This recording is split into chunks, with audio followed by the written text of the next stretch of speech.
There's a bit of a delay.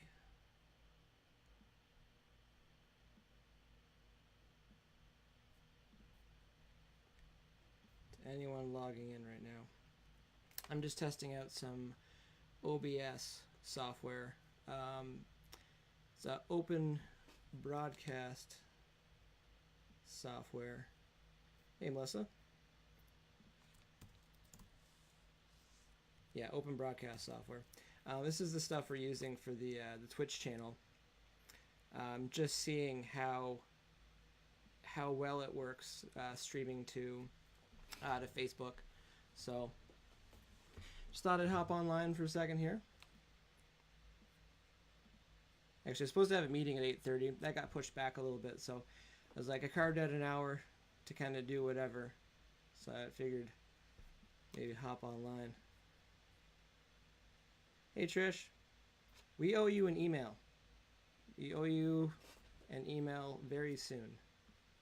Very, very soon. And in fact, I'll talk to my business partner and get that email off to you ASAP. Trish, how's all the festivals been going? And can you guys hear me? My phone's blowing up. Yes, Trish, sorry it's taking so long. It's what happens when you're working with creatives sometimes.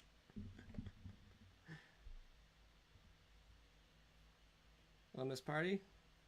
We've joined the party. Again, to anyone joining here, I'm just seeing if how well this OBS software works streaming to Facebook. There's a bit of a delay, so it's a little bit tricky. A little quiet. Well, I'm usually pretty quiet though. So I'll try this. Check, check, check. Is that better? Is that better? Is that better?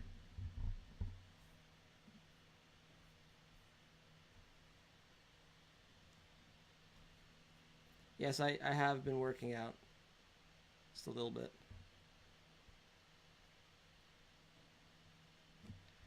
It's beach season somewhere, so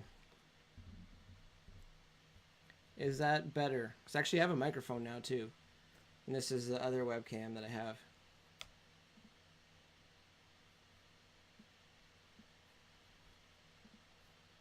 It's actually much more difficult than just streaming off my phone.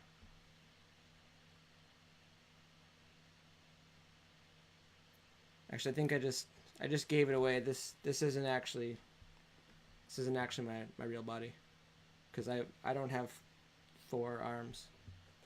Although that'd be pretty rad if I did. I'll be honest. That's better. Probably get a little more juice out of this thing. It's difficult because the my laptop wants to start doing the whole takeoff thing now that I'm streaming, so I'm just not sure how close that is to the microphone. So as always, there's always some bugs to work out here.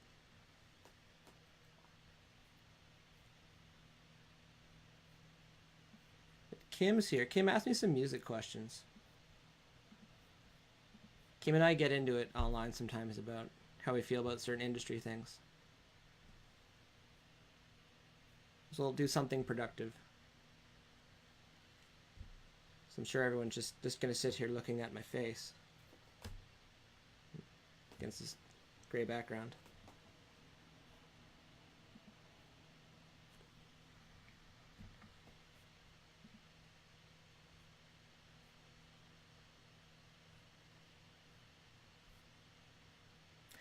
Hey Jason.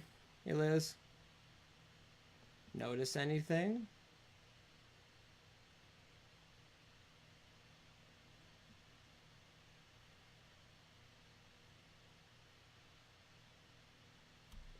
Jason, sorry if you open this like on public transit or something, or like, I don't know, it's funny to me.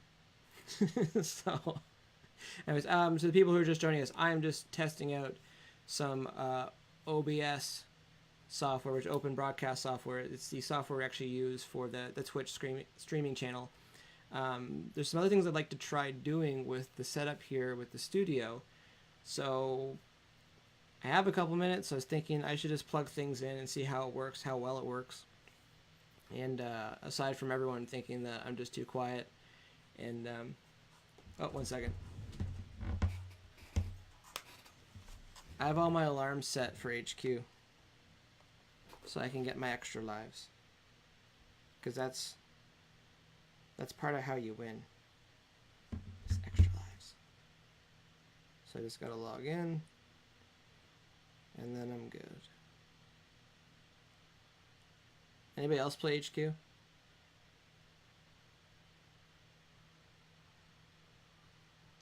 Good and good.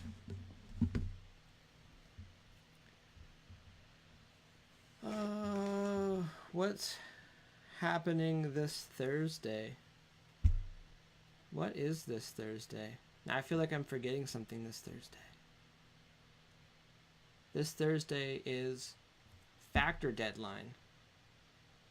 So I think 0%, that's my second HQ alarm. I think 0% of the people in here are eligible for Factor, because I think everyone, aside from you, Miss Party, is American. Factor is a grant system for musicians, bands, artists, writers, labels, industry professionals in general. But yeah, they've got a big round of deadlines for some of their applications on Thursday, so there's probably a lot of people scrambling to get some of their applications in. This is bugging me. Just gonna try to line my shoulders up here. There we go. A lot of people, Mr. Tulis, a lot of people scrambling to get their Factor stuff together. So, yeah, that's happening this Thursday at midnight, or I guess technically 11:59 p.m. If it was 24-hour clock, 23:59 p.m. Which we are working on my projects. Deadbeat Summers has got application they're putting in, and Dead Set actually did pretty well last year, which helped out a lot with the amount of touring that we were doing to help offset some of the costs and whatnot. So Factor, pretty awesome. I highly recommend anybody at least getting into the system and get yourself familiar with the system.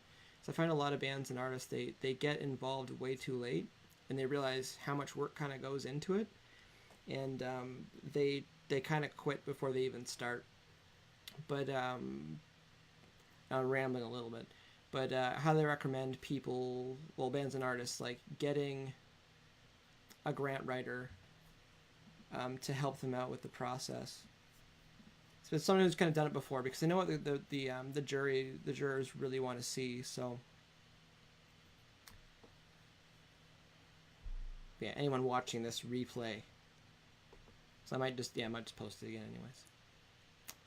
Amanda's saying Taste of Madison. It was amazing. Taste of Madison was amazing.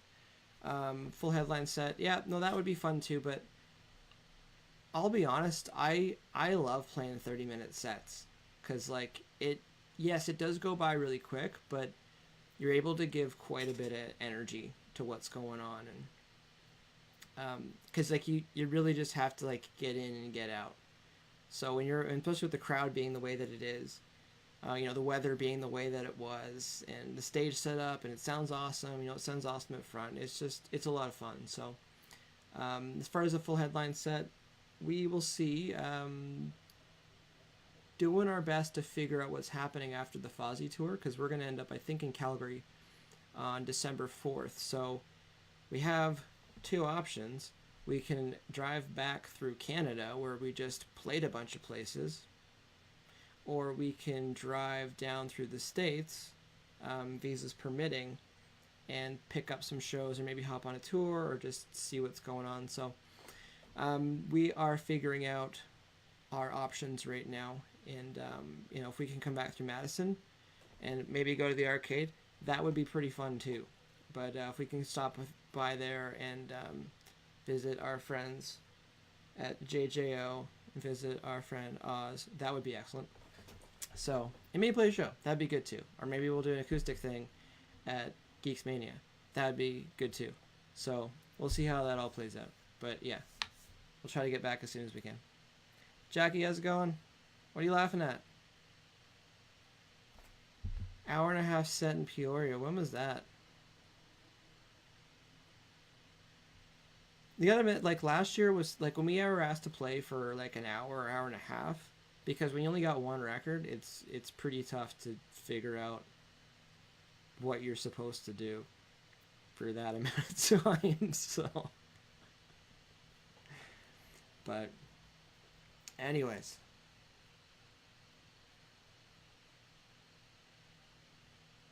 come play Nutcracker. We'll see. They had us last year. Can't be there all the time.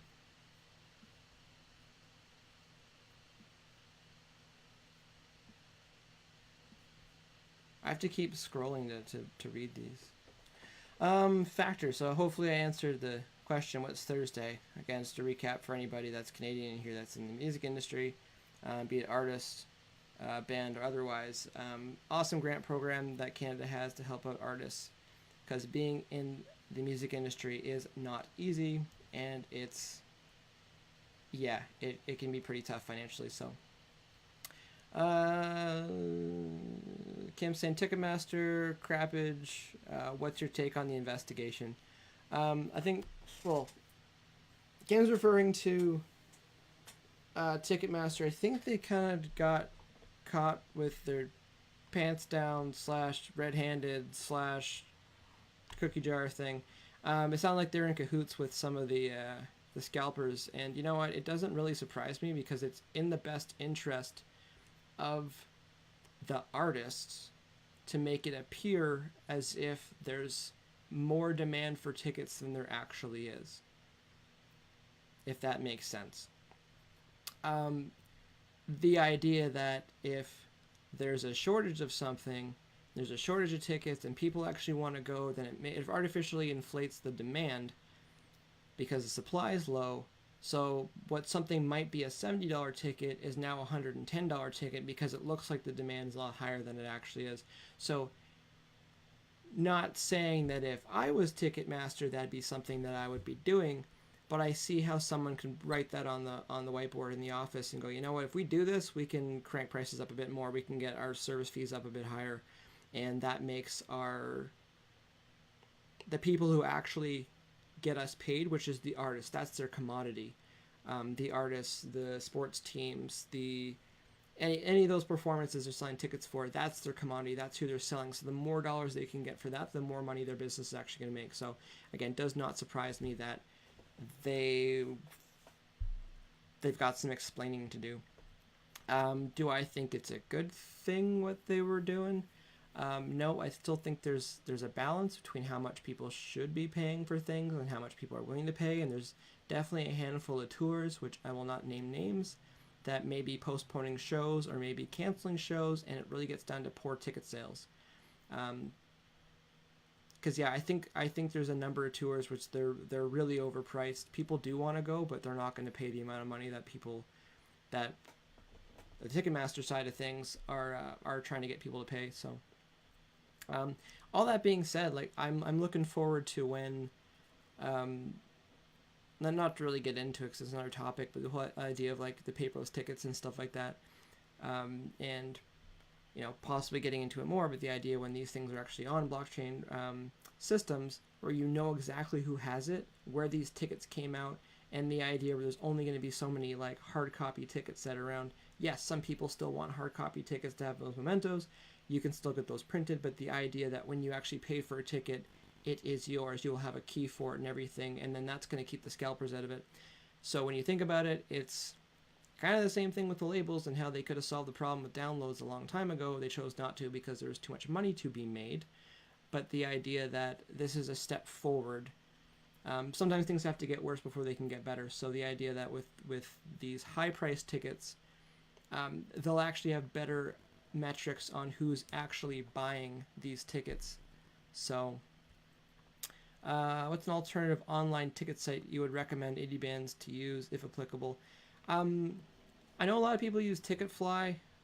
I don't know enough about this. I'm not a booker or a promoter, and I don't really deal with tickets. I just direct people in whatever direction said tickets are, if they want to get tickets for a Dead Set show or whatever.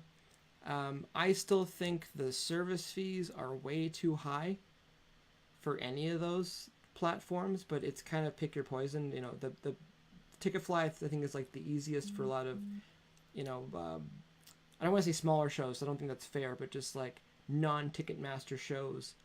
I think that's the one of the easiest platforms for people to work with. But I don't know. I still see, as far as, you know, disruptive technology kind of happening, I still think there's another system that's going to pop up in the next couple of years, and it's gonna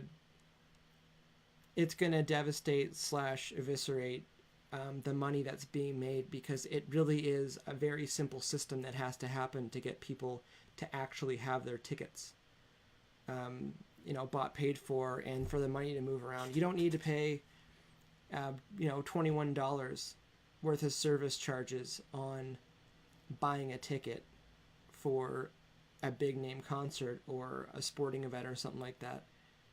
So, like, we had Uber step in and drive the cost of things down based on who actually wants to do it for how much money.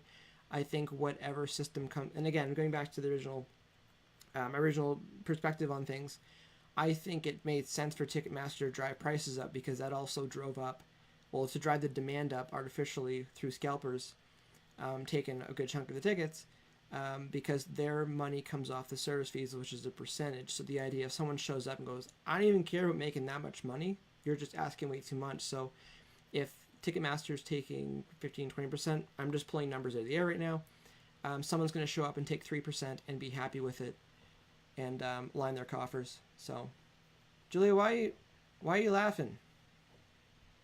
What's wrong with my bod? I'm working out. A second here, actually. I got an idea here.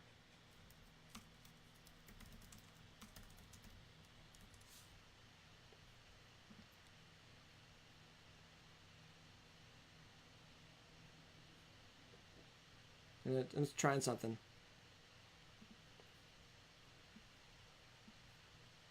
All right, everyone do me a favor and close your eyes for a second. Oz, what's going on? I'm chatting with people. I'm trying some new stuff here. I got OBS running on my computer, which is what we use to stream to Twitch, the Deadbeat Summer stuff. And I got a new microphone here, and I got a webcam, so I'm just trying some stuff. All right, everyone, seriously, everyone close your eyes for a second. You'll thank me if this works. If you close your eyes, just smash the keyboard and hit enter. I'm gonna wait.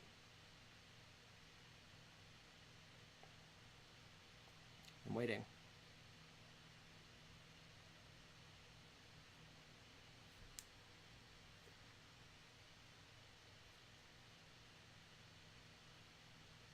All right, is everyone's got their eyes closed? All right, I'll tell you when to open them. All right, just give me a second.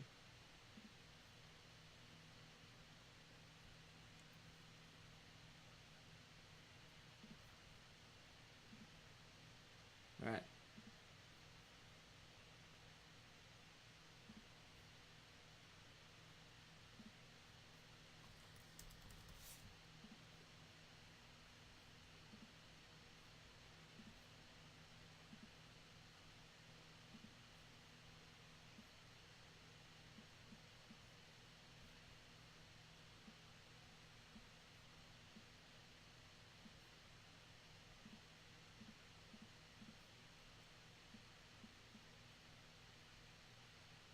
There we go. All right, open your eyes. All right, open your eyes.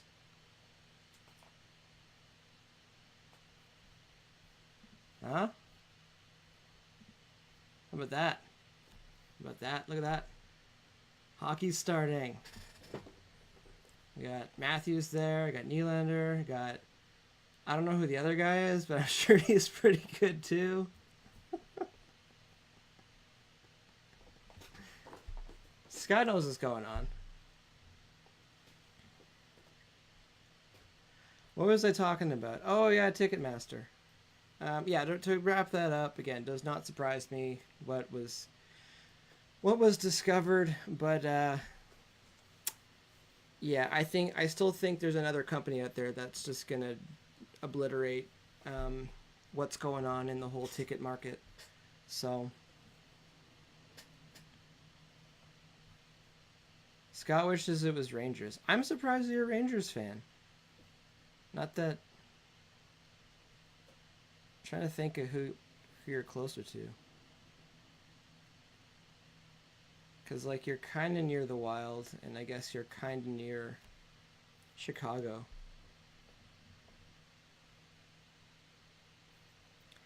No, I think I'm actually Jake Gardner.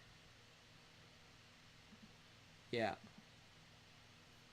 No, maybe Morgan Riley. Yeah, I think I'm Morgan Riley.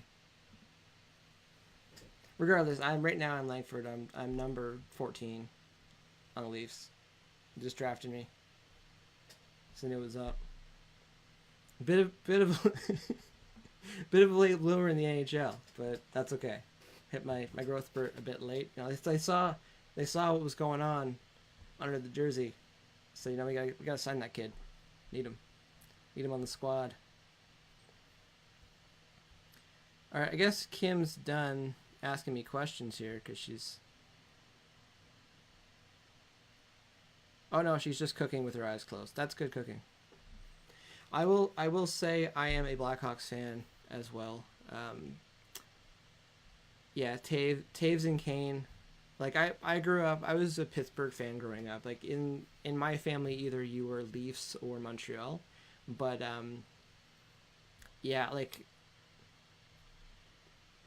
when I was young, like we had Lemieux and Yager, and so like in my brain, it's always good to have those uh those duos on teams. So yeah, Blackhawks have an awesome jersey, but yeah, Taves and Kane are pretty awesome. I will admit, not because of the season they had, but I went and saw a couple games in Vegas last Christmas, and just the quality of the product that was there, I was sold on the spot, and that's coming from somebody who would like scrape all their pennies together and try to take dad to a Leafs game every year, and it's just being really expensive, and just like I couldn't do it anymore. It's like it's just the quality of the team on the ice was pretty garbagey, and it was just kind of like a whatever game. Actually, Toronto Marlies, which is our AHL team, and you could probably go to 5 games for the price of one Leafs game. But anyways, going back to Vegas last Christmas, just the energy in the building, and some people hate the theatrics that happened before, but I thought it was pretty fun, and like they're into it, like they're selling it, so I thought it was pretty good. I think any other hockey teams I like, and then I'm just an Ovechkin fan. I think he's awesome. So, what about the St. Louis Blues? Is I think you took like 4 Leafs in a whatever trade years ago, so it was weird seeing people there. I don't know much about the St. Louis Blues. They're off the radar here, Leafs market. Kim is asking, what do you think about the Spotify announcement? I was gonna get into more in depth in this. Um, the whole thing with Spotify is allowing independent artists or like whatever artists to um, upload their stuff to to Spotify without having to go through a third party like CD Baby or TuneCore or DistroKid. And I think it's a good move for them. So I'm trying to line up my shoulders here. I think it's a good move for them in the sense that it'll open up the option of exclusives. If I was to place my chip somewhere between iTunes or Pandora or Google Music or Google Play, I really want to call it this month, Spotify, like any of those digital distribution streaming services, I think Spotify is going to win. So the idea where they can set up exclusives easily for artists, so if you want to listen to the new whatever album or the new whatever single, you can just do it there. I think that's going to help them a lot. The other thing, and this is kind of underhanded on their end, but when you stream things, you generate royalties.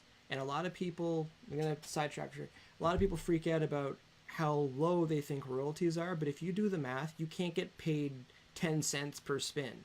The math is not going to work out for that. So when we're talking about fractions of pennies, a lot of people think it's not enough, but when you actually start timesing that by 50 million, it makes money.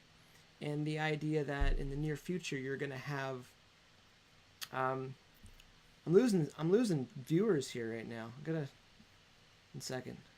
Maybe this. We'll go back to this. All right. See if that happens. There's a bit of a test here. The idea with Spotify bringing. Sorry, I was talking about the royalty streams. They're not as low as people think they are. We just haven't scaled up to a point where people are really seeing the money come in. Because the only people that are really seeing it are people that have millions of streams and stuff. But the idea where you're going to have independent bands uploading their stuff and they might not have anybody signed up to collect the royalties from them. So as long as that's part of the system, then it's good. If not, there's going to be a lot of royalties left on the table, and I just have to believe those royalties are sitting in a bank account somewhere collecting interest. So they can still pay them out if they want, but someone's making money off that money. And if that's one of Spotify's income sources, it's not a horrible idea, but it is a little underhanded with the way the artists would be working, because they'd be thinking we should be getting paid for this, but they're not. Or maybe it's like YouTube, where you need to be over a certain number before you can actually partner or affiliate with them and actually start generating some income. So I think all of these things kind of come together to try to compete with CD Baby or TuneCore or DistroKid or any of these other digital distribution sites.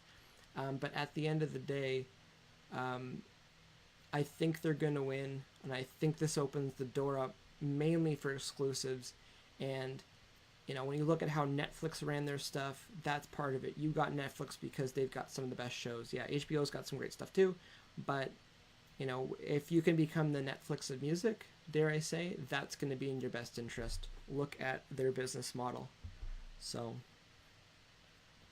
Tyler's a hockey fan.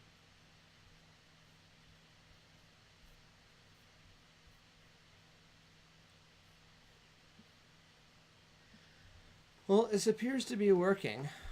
And that was the main point of this right now today, so.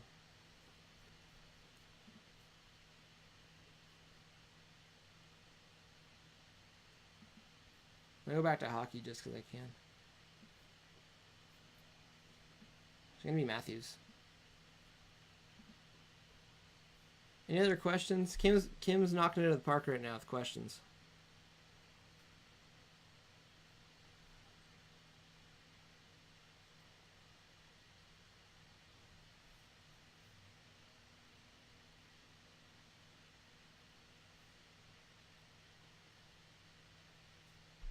Just waiting for a second. There's a little bit of a delay between me and the actual live stream. Again, I'm just doing some testing here. I should actually plug my laptop in. Getting the old red bars there. Just testing OBS streaming to Facebook. OBS is what Deadbeat Summers used to stream the gaming stuff to Twitch. So just kind of curious to see how it worked on a laptop with the webcam and the microphone here. So there's some other things I'd like to experiment with in the near future, so this does appear to be working. If you're familiar with computers and computer problems, you'll know what I'm talking about when sometimes you try to get things to do stuff and it doesn't work and you can't figure out why, and then life is bad.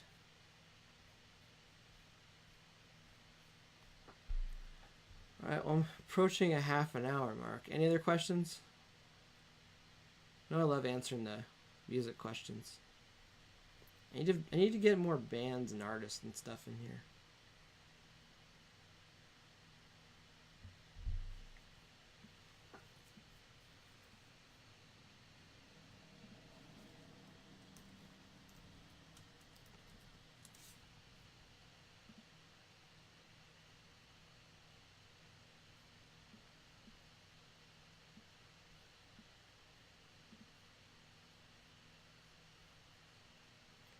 Do you think indie bands utilize their social media platforms to promote their music slash brand? Need to think for a second.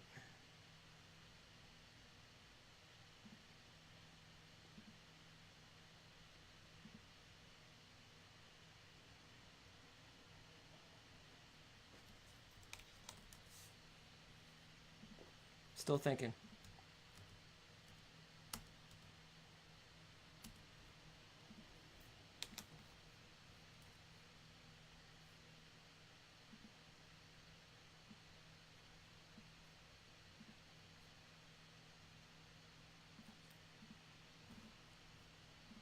Still thinking. Just give me a second here.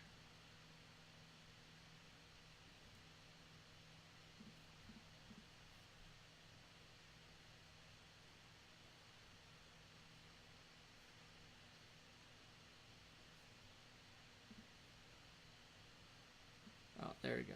There we go. That's a good one.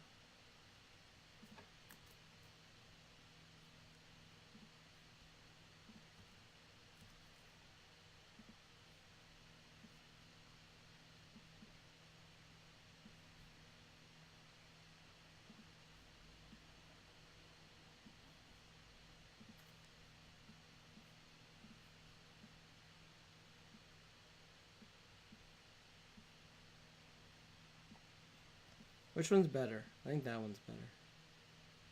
Well, I can distort my head. There we go. Let's do that. Sorry about that. Just humor me for a second. Kim was saying, do you think indie bands utilize their social media platforms to promote their music brand? I'm not entirely clear on the question. I think the angle that I would go on, I think there's a lot of bands out there that try to sell too hard on their social media. They just ask people for the sell or the buy too much, and I don't think that's what you should be using social media for. I think the basis of social media should be for you to get your personality out there and to communicate and to engage and talk to your fans and your friends. It's like whatever's going on in your brain, like that goes out to Twitter, that goes out to Facebook. Whatever you want to show people, that goes out on Instagram or Instagram TV or any, like you have to look at what you're trying to do or what you're trying to show. So I don't think a lot of indie bands capitalize on the use of their social media to promote their music or their brand, but also I think it's the responsibility of each person in the band to manage their own social media, and then all of that should kind of like come together and create the rocket ship that is your full band's social media, where all those personalities come together and create the awesomeness that is your social media. That's just my opinion on it. Some people will disagree with that and say it needs to be very cohesive and focused and whatnot, which I think that is good for branding, but I think bands should get more and more of their individual personalities into their branding as possible these days. There's a lot of noise out there, so the more content you have that's good and honest, the better a time I think you're going to have. I just think it's more work than people think. I know personally, like some of those posts, like today, or what was it? It was yesterday. Automatic hit 1 million streams on Spotify. I knew it was going to hit it over the weekend just based on where the numbers were, but it still takes a half an hour to kind of get the graphic together and get the, whatever you want to say together and to get the hashtags together, and the way that you have to upload it to Instagram and then go through other socials, make sure it's there, and then make sure you can still talk to people and thank them. And there's a lot of work that goes into making sure a post can be successful, and I think a lot of bands do that. They just kind of post it and they walk away from it. And there's some posts that you can do that, but there's a lot of posts that you shouldn't. So, Kim, I think, could they bump up their use of it? Social media platforms, of course. What I was saying earlier, I don't think bands are really digging it as much as they could. When you look at main influencers online and how busy they are and how many posts they have and how much they're engaging, it really sits a lot of them down. It's like you're not even working hard. You're, as some would say, you are far from working your face off. So Shay's asking, do you guys ever play house party type gigs? We haven't. We've definitely played some more intimate shows. They haven't come up too much, and also I think it's one of those things where, like, with the tour schedule, they're just like, if there was an opportunity to do something like that, odds are it would be on a day off. And when you're touring, if you can get a day off and you get a good place to stay, everyone kind of wants to stay in their pajamas and eat vegetables and watch Terminator 2 or Big Lebowski or whatever's on TV seemingly every time we have a day off. Are we interested in playing house parties? It really depends. We're always open to ideas. So phone's blowing up for some reason. I think I got time for one more question here. Kim, you have the floor. What are your thoughts on Facebook ads for bands? I think Facebook ads are fantastic. I think it's a really affordable way for bands and artists to get their music ideas, new record, you name it, in front of people, and you can, like, laser in on the market you want. So for the time being, until big money steps in, you should be, if you're a band or your artist, thinking about that, because you can't, like, straight up, you probably can't afford ads on the radio or on TV. So when you have these platforms like Facebook and Instagram where you can do sponsored ads or featured ads and stuff like that, you should take advantage of it. To any of the bands and artists that are complaining about it, saying like, oh, we're falling out of the feed and this and that, what's the difference between, if you want to get in front of people, what's the difference between you buying a van and going and touring, or you taking your vacation days and going and touring, or if you're a Canadian band, getting your visas and going and touring in the States or over in Europe or whatever? These are all lines in the sand. And if you're a band or artist that's not interested in figuring out how to get on the other side of said line in the sand to maximize your opportunities, let people who want to complain and whine about it, let them complain and whine each other about things not being fair. Industries are not fair. So anything you can do to, not say get the upper hand, but anything you can do to actually maximize your opportunities to get in front of people, especially people who may be interested in what you're doing, you should be, pay the $30. Like, there's Rick Barker goes on about it, about $1 a day for ads. You can do that. You can spend $1 a day. If the 4 or 5 of you in a band can't scrape together 25 or 20 cents each a day to do some Facebook ads, maybe this isn't for you, and maybe you won't get the bus. I think I'm just going to leave it at that, because I would like to expand on that more with the whole idea of ads and sponsor posts and stuff. So Kim saying, absolutely believe bands need an assistant of sorts. As you just said, social media takes work. It doesn't need to be complicated or perfect or expensive, but it does need to be consistent. Yep, there's definitely, I'm going to go ahead and like this right now. There's definitely space for bands to bring in third parties to help with their social medias. You got to find the right people who also get the tone that you're trying to go for on your social medias, because if you're not running your own social medias, people can figure that out real quick, because either you're blasting out too much content or it's not the right feel for the content. If it's strictly kind of branding or corporate style content, that's fine too, because that's definitely a job as well. But yeah, just we're all about building our teams, and yeah, that's definitely something for artists and bands to keep in mind. That being said, if you're a band and you got 5 people in it, you probably don't need to hire an assistant or somebody yet. If you're a solo artist, you probably definitely need to bring someone else in on the team that can help you, because I'm of the thought, like, 1 + 1 should equal 3, 2 + 2 should equal 5. You should be able to get a lot more done once you bring people into the fold. So, great questions, Kim. So yeah, I should probably get going here, get back to work. It is 9:30 Eastern Standard Time, and again, I've just been testing out the OBS software, which is open broadcast software. It's the software that it's another project I have called Those Deadbeat Summers uses to stream to Twitch. We do our gaming stuff there. By AJ and I, actually streaming tomorrow. We're starting Mega Man 2. We're going to see if we can complete that. So I think that's starting at 8:30 tomorrow. And also with this whole setup here, I'm doing this to show the whole setup. There's some other ideas I have involving the studio, and I think it could be a really good resource for bands and artists to get an idea what's going on in here. Not that it's always exciting, but a lot of people seem to think it's usually exciting.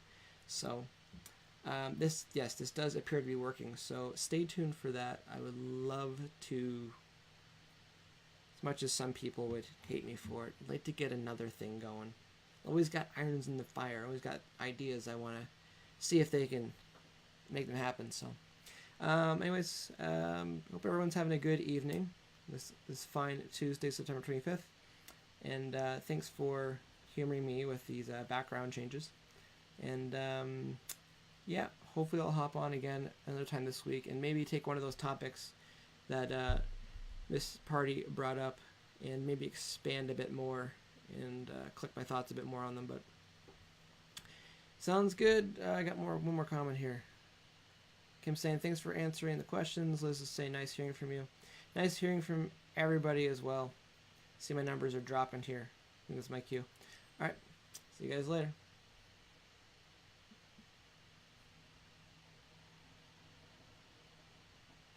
So I'm just seeing how to actually end this.